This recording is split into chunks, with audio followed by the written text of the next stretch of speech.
Começar aqui falando sobre um projeto que eu estou começando a desenvolver, né? E as motivações disso para mim. O nome dessa palestra, o título dela é Como Desenvolver nos Seus Filhos as habilidades que ele precisa para ter uma vida extraordinária. Bom, eu sou Fernando de Castro e agora me apresento como educador parental, né? Um educador de pais, e eu tenho percorrido um caminho no autoconhecimento, né? Já faz alguns anos que eu comecei um processo mais profundo de autoconhecimento, e nesse caminho me deparei com muitas questões, né? Muitos gaps de habilidades que um ser humano precisa para se dar bem na vida, para ter um relacionamento melhor com as pessoas, para não ficar patinando durante a sua vida em situações que a gente pensa assim que deveriam ser básicas, né? Só que essas questões, essas habilidades, elas não são aprendidas em nenhum momento da nossa vida. E eu fiquei surpreso com isso, né? Eu digo, agora com 37 anos, ou na época, né, um pouco mais cedo, né, uns 2 anos atrás, 35 anos, é que eu estou me deparando com essas reflexões, com essas questões, e eu fiquei pensando, o que teria sido da minha vida se eu tivesse me deparado com isso mais cedo? Se eu tivesse tido a oportunidade de treinar isso mais cedo? Se eu tivesse tido a oportunidade de desenvolver esse tipo de questão mais cedo na minha vida? E hoje eu vim nesse processo, me encaminhando até ver que isso daí fazia muito mais significado na minha vida do que tudo que eu já tinha vivido até então. E aí eu mudei a minha forma de agir, né, a minha forma de me posicionar, a minha forma de lidar com as questões mais importantes, né, da minha vida, e uma delas era como ser um pai melhor, né? E tudo isso daí eu fui vendo que eu precisava fazer alguma coisa para ser um pai melhor, para desenvolver melhor essas habilidades dos meus filhos, né? E num momento assim desses vários cursos que eu fiz de autodesenvolvimento, né, eu descobri que a minha missão de vida era empoderar pais para a criação de filhos extraordinários. Eu não aceitava mais ficar só vivendo a vida do jeito que eu vinha vivendo. Eu tinha que transmitir, que estudar e desenvolver isso nas pessoas. Não dava mais, eu não me aguentava, não me controlava mais em ficar só tendo uma vida normal, um trabalho normal como eu tinha até então.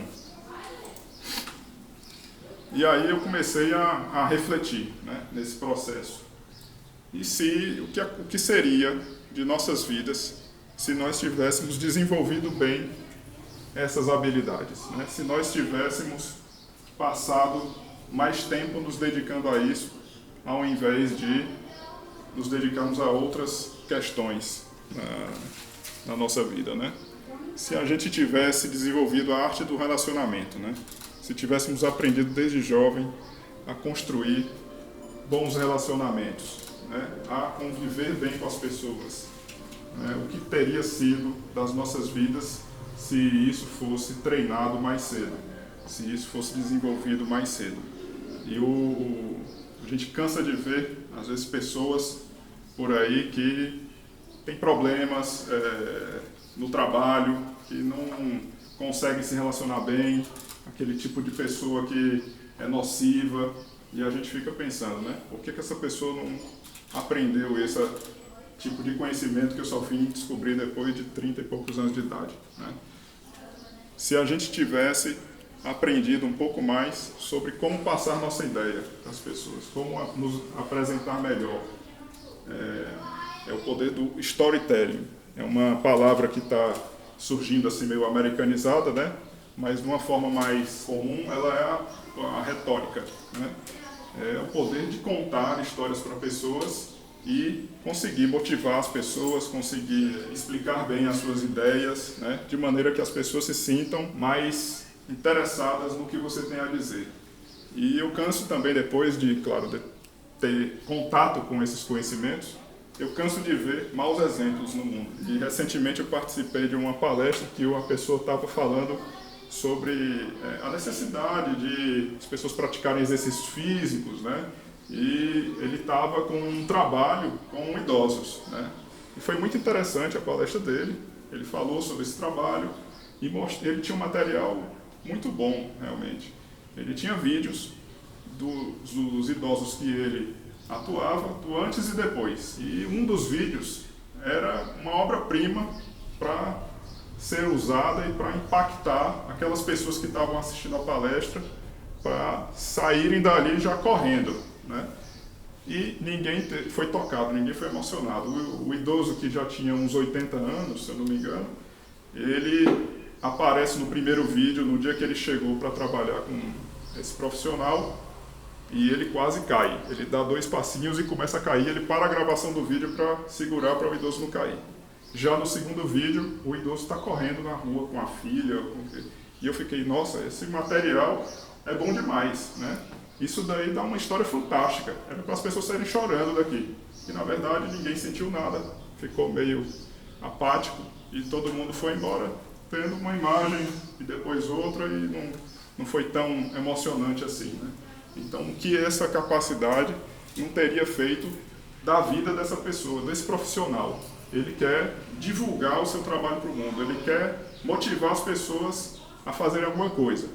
Nesse caso dele, a praticar exercício físico. É isso que ele quer fazer. Ele acha que praticar exercício físico muda o mundo, mas ele não consegue fazer com que as pessoas tenham empatia, tenham interesse pela mensagem que ele quer dar, simplesmente pela falta de habilidade e de técnicas que tornam isso possível. Também finanças pessoais. A gente cansa de ver histórias, né, de pessoas que já na vida adulta ou na velhice têm dificuldades financeiras. Elas não conseguem, né, vivem se endividando. E aí você pensa, nossa, essa pessoa já é idosa, não era para ela ter aprendido com a vida, era para ela ter se controlado. Não era para ela estar fazendo isso. Onde estaria a vida dela se ela tivesse condição de organizar melhor as finanças pessoais e de dar a importância devida para o dinheiro e saber se relacionar de uma maneira positiva com o dinheiro? Baseado nesses questionamentos, eu já não me suportava mais ficar vendo esse tipo de coisa e não fazer nada. E aí eu pensei em criar o projeto que eu estou apresentando agora. E aí a gente vai falar aqui um pouco sobre as habilidades para uma vida extraordinária. O que seria de nossas vidas se tivéssemos desenvolvido isso, as habilidades certas, e não só português, matemática, biologia, que também são importantes, também me trouxeram até onde eu estou hoje, eu tenho estudado isso com dedicação, mas não é só isso que faz a nossa vida de sucesso. Eu conheço pessoas que têm uma vida de muito sucesso e não foi isso que fez a diferença na vida delas. Foi a forma de saber se relacionar bem, foi a forma de saber apresentar bem os seus projetos que impulsionou a carreira delas. Há pouco tempo eu li uma história, um conto de ficção científica, eu gosto, intitulado de Rainbird. É o nome de uma pessoa, ele era um inventor, ele era pouco conhecido, né, pelos inventos dele, era jovem ainda, ele tinha desenvolvido um ralador de noz moscada mais seguro, ele tinha feito melhorias no arado de Iveca, poucas coisas assim que poucas pessoas usavam, e uma das coisas que ele gostava de fazer era um esporte também pouco conhecido, a caça com falcões, né? E ele tinha uma vida normal, como a minha é, como a de todo mundo é, e que no final da vida ele começou a refletir. E se eu tivesse conseguido trabalhar nos projetos certos? No final da vida ele conseguiu ver que ele perdeu muito tempo com inventos insignificantes. Ele perdeu décadas em becos sem saída. Beco sem saída é um conceito que até o Seth Godin ele fala que é uma situação em que você se encontra e que não importa o quanto de esforço mais você coloca naquilo, não vai melhorar. Então, quando você se encontra num beco sem saída, como o personagem dessa história se encontrava, ele tinha que abandonar aquele projeto que, mesmo com muito esforço, não ia melhorar muito e avançar, né, para outro projeto. E no final da vida, ele ficou se questionando: o que teria acontecido. Eu perdi 10 anos na minha vida num projeto que não deu em nada. Depois eu perdi 10 anos em desenvolver uma habilidade que acabou saindo de moda. Eu devia ter me estudado mais isso ou aquilo, que conseguiria ter feito os meus inventos de uma forma melhor. No entanto, ele fez um invento realmente bom no final da vida, que foi o retrogressor. Lembre-se que é uma história de ficção científica. Tá? Então, ele conseguia voltar no tempo. E ele ficou nesse dia se questionando, se lamentando e disse: e se eu tivesse um mentor que tivesse me falado sobre essas coisas mais cedo? Eu hoje estaria em outro lugar. E aí ele teve a ideia de voltar no tempo e falar para ele mesmo, mais novo, sobre todas essas coisas. E aí ele voltou e estava lá o Reinbird jovem no alto da colina, caçando com seu falcão, e chegou o velho Reinbird e disse: olha, eu vim aqui te contar com umas coisas, e começou a falar: não perca tempo nesse invento aqui, porque ele não vai lhe dar em nada e você não vai produzir nada. Estude eletromagnetismo, estude sobre como tirar a energia do carvão, e começou a falar sobre várias coisas importantes para aqueles inventos dele progredirem. E ele conseguiu explicar isso de uma forma que tocou o jovem Reinbird, e ele largou a caça com falcões e começou a se dedicar mais, para os projetos que ele estava trabalhando, e teve um grande sucesso, uma carreira meteórica. Ele inventou, instalou redes elétricas em todo o país, ele inventou o carro a vapor, o motor a combustão, fez viagens de avião, ele fez viagens para outros planetas, interplanetárias, desenvolveu habilidades de telepatia, ele fez coisas magníficas durante a vida dele. E aí, quando chegou no final da vida, ele começou a refletir de novo. Já estava com 85 anos, ligou para um amigo: meu amigo, ei, quantos anos eu estou? 85. Eu estou velho, né? Tá muito velho. E aí ele começou a se lamentar de novo. Se eu não tivesse perdido tanto tempo em becos sem saída, se eu tivesse desenvolvido agora outras habilidades. E uma das coisas que ele se lamentou é de não ter cuidado da questão da imortalidade do corpo, que daria mais tempo para ele desenvolver mais coisas impressionantes. Uma pessoa que já estava num nível alto, de desenvolvimento. E ele voltou lá para a colina e falou de novo, usou seu retrogressor para falar de novo com o jovem Reinbird. E dessa vez ele não conseguiu capturar a atenção dele mesmo mais jovem. E o rapaz ficou soltando seus falcões, pegando pássaros, caçando com eles, e no final não ouviu direito a história que ele tinha para contar. Acabou o tempo que ele tinha ali nessa viagem, no tempo, e ele voltou, e o jovem ficou: nossa, eu devia ter ouvido mais aquele velhote lá. Ele tinha algumas ideias bem interessantes mesmo, mas acabou não ouvindo. E teve uma vida miserável. Ele não inventou nem grande coisa e acabou sendo conhecido pelo arado de Aiveca e pelo ralador de noz moscada mais seguro. E nem construiu o retrogressor, nem desenvolveu as habilidades necessárias para isso. E nessa história, a gente fica pensando, o tempo é uma coisa escassa. O tempo é a única moeda universal para todos nós, seres humanos. Nós só temos esse tempo aqui de vida. Nós não temos mais do que ele.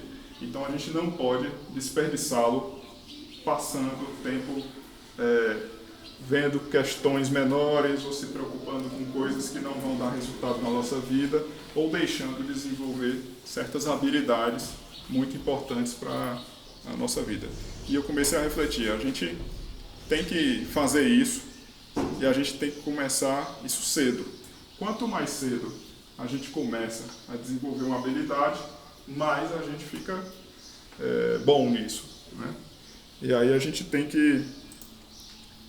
Eu vou contar aqui uma história, sobre a importância de começar cedo.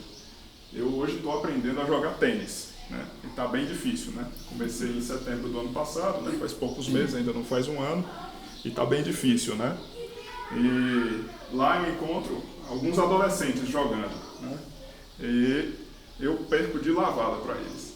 Eles já começaram a praticar desde os seus 8, 9, 10 anos de idade. Eles já estão lá com 16 anos, 15 anos, então eles já têm muito mais experiência do que eu na vida. Quando eles tiverem uns 20 anos, 25 anos de idade, eles já vão ter 10, 15 anos de experiência na frente de todo mundo que na vida adulta não praticou isso, como eu. Né? Eu nunca pratiquei tênis e agora, nas primeiras vezes que estou pegando a raquete, só perco. E você até fica um pouco decepcionado, né? Estou perdendo para um menino desse, né? E se for um menino mais novo, eu ainda perco assim mesmo, porque ele vai ter muito mais habilidade, muito mais treino do que eu. E assim a gente deve refletir sobre as nossas vidas, né? Quanto mais cedo a gente começa a praticar qualquer coisa, melhor a gente vai ser naquilo. E imagina nos nossos filhos. Quanto mais cedo os nossos filhos começarem a praticar as habilidades que eles vão precisar, melhor eles vão se tornar. Eles vão errar muito no começo. Eles vão ter muita dificuldade, vão ter muito problema. Mas isso faz parte da evolução. E daqui a pouco, quando tiver uns 20 anos, imagine onde é que eles vão estar já tendo praticado 10 anos nesse caminho, né? Eu fico lembrando de algumas habilidades que a gente se importa muito. Por exemplo, trabalhar com Excel. Se você tem uma empresa e contrata um funcionário, você espera que ele saiba mexer bem com planilhas e tal, você não espera ter que ensiná-lo aquela habilidade. E ele já entra lá na empresa sem saber de nada e você contrata às vezes um estagiário ali que já faz 10 anos que mexe com isso, com esse conceito, com essa ferramenta na sua casa, no seu trabalho. Ele vai estar muito na frente de um profissional que você contratou e que nunca mexeu naquilo. O inglês, a gente também vê isso. Uma criança que estuda inglês desde pequeno, quando chega na vida adulta, passa muito na frente de quem nunca estudou, né? Eu mesmo já perdi estágios, vagas de estágio, porque quando eu cheguei na vida adulta e fui fazer o estágio, tinha gente lá que já treinava inglês desde 10 anos e passou muito na minha frente, né? E aí você começa a cair algumas fichas, né? Eu tinha que ter começado isso mais cedo, né? Eu tinha que ter me preparado melhor, né? E aí eu peguei aqui uma frase de uma atriz americana, né? Tallulah Bankhead. Se eu pudesse voltar à juventude, cometeria todos aqueles erros de novo, só que mais cedo. Isso faz toda a diferença. Faz toda a diferença você começar cedo. E aí eu começo a imaginar um mundo onde todo mundo faz isso. Eu começo a ter uma visão de como seria esse mundo quando todo mundo começar a praticar essas habilidades mais cedo. Se todo mundo tivesse desenvolvido a capacidade de concluir bem um projeto, de executar o projeto do começo ao final, bem planejado, onde é que nós estaríamos? Talvez Santos Dumont tivesse essa habilidade. Se nós desenvolvêssemos a persistência de não parar quando as coisas ficam difíceis, de conseguir avançar mesmo com todos os problemas que acontecem na nossa vida, na nossa família, onde é que nós estaríamos? Se nós desenvolvêssemos o poder do storytelling, como Steve Jobs, que tinha apresentações fantásticas dos produtos dele, e isso daí cativou uma legião de fãs dos produtos da Apple, né? Por causa daquelas apresentações emocionantes. Claro que o produto era fantástico também, né? Mas as apresentações dele faziam daquilo algo, um sonho de consumo. E aí eu pensei nesse projeto. A gente tem que criar filhos extraordinários para o mundo. A gente tem que ter a capacidade de desenvolver essas habilidades nos nossos filhos. A escola não vai fazer isso por nós. A escola vai fazer muita coisa, mas a gente não pode delegar tudo para a escola. Uma certa área de conhecimento é a gente que tem que desenvolver dentro de casa, né? E aí eu fiquei pensando, eu acredito que todos os pais têm o poder de educar filhos para uma vida extraordinária. Não tem nenhum pai que não tenha essa habilidade de transformar, de educar, de melhorar a vida do seu filho. Só que aí a gente se depara na situação que como é que eu vou fazer isso? Como é que eu vou fazer uma criança que tem preguiça? É isso que elas têm às vezes, né? Querem continuar brincando, querem continuar, né, assistindo vídeo do YouTube, É isso que elas querem continuar fazendo. Elas não querem parar para estudar, elas não querem parar para desenvolver habilidades de finanças pessoais, ou habilidades de storytelling ou de relacionamento. Elas querem continuar ali com a vidinha delas brincando. E isso vai fazer a diferença. Se a gente não conseguir englobar isso na vida delas, se não conseguir ensinar isso, elas vão cair nesse beco sem saída, que nem eu caí, que nem muitos caíram já. E aí eu fiquei estudando técnicas para conseguir fazer uma criança que não tem interesse por esses assuntos praticar isso. E aí eu caí nessa técnica chamada gamificação. Ela faz um incentivo de realização de tarefas através de umas recompensas, benefícios de acordo com o que ela executar. Eu criei um quadro, né? E a gente estimula a realização dessas tarefas. De acordo com a realização dessas tarefas, elas vão ficando melhores, vão ganhando mais pontos, né? Então esse quadro a gente se baseia em, a gente escolhe as atividades que a gente quer ensinar para as crianças. Isso cada pai tem o poder de saber o que vai ser melhor para o seu filho, mas eu, depois de todo esse estudo de autoconhecimento, eu vi que tem umas habilidades que não podem faltar nisso, né? E aí a gente cria regras. Essa é uma forma simples de falar sobre gamificação. A gente cria regras, então a gente define, essas tarefas vão ser desenvolvidas durante essa semana e no final da semana a gente vai ver tudo que vocês fizeram e aí vai somar um ponto e vai lhe dar uma recompensa por isso. Você define bem as regras. Você lista as atividades e aí elas vão ter que fazer essas atividades durante a semana e ao final dessa semana, quando elas realizarem as atividades, elas vão ganhar recompensas. E isso vai naturalmente estimulando as crianças a fazerem mais, a fazerem mais. E eu já trilhei um certo caminho, né, nisso daí. Eu criei esse quadro, eu idealizei, coloquei em prática, tive dificuldades, fiz adaptações e aí hoje está com um processo já mais depurado, em que as crianças estão com muita naturalidade, fazendo mais atividades e treinando mais essas técnicas que eu acredito que vão fazer a diferença na vida delas.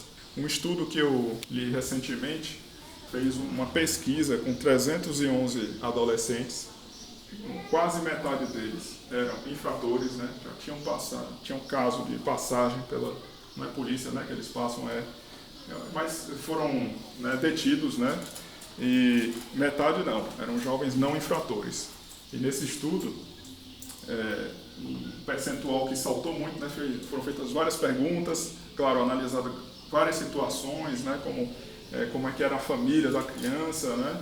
E uma coisa que saltou muito assim nesse estudo foi que 53% das mães de jovens não infratores adotavam a privação de privilégios como estratégia educacional, né? Ou seja, ela trabalhava assim: se você fizer, ganha; se você fizer o errado, você perde, né? Então, perder privilégios como jogar no videogame ou como sair para a casa de um amigo, né? Isso daí foi adotado, né, por essas mães de jovens não infratores. Então a gente fica imaginando assim, essa técnica deve ser boa para formar crianças que não vão correr um caminho ruim na vida, né? E aí o que esperar dessa técnica, né? Quando a gente coloca os nossos filhos num curso de inglês, a gente espera que eles falam inglês. Se eu coloco eles na natação, eu espero que eles nadem, né? Eu não espero que eles se afoguem mais. Já está fazendo um ano de natação, é para nadar. Se ele está fazendo um ano de inglês, é para ele falar blue. Pronto. Se ele está em um reforço de matemática, não é para ele ficar tirando mais nota ruim em matemática, é para ele melhorar suas notas. Pode até não tirar 10 toda a vida, mas ele vai melhorar suas notas. É isso que a gente espera. E é isso que eu esperei aqui no meu caso particular, né?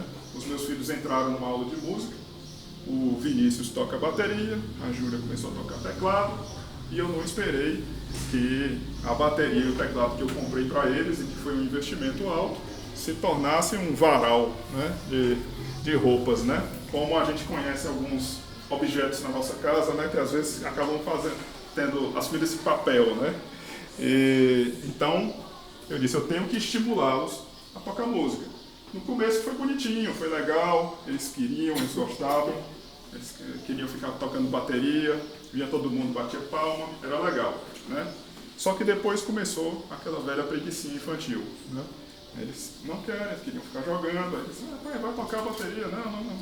E aí quando chegava sempre na época do recital, que a escola de música faz, a cada 6 meses mais ou menos, era um estresse, porque eles não tinham treinado nunca, só nas aulas, e é uma história que eu reconheço na minha vida, né? O negócio de estudar de véspera ou treinar de véspera, é uma coisa bem comum, né? E eu disse, eu tenho que dar um jeito de estimulá-los aqui a tocar essa bateria, né?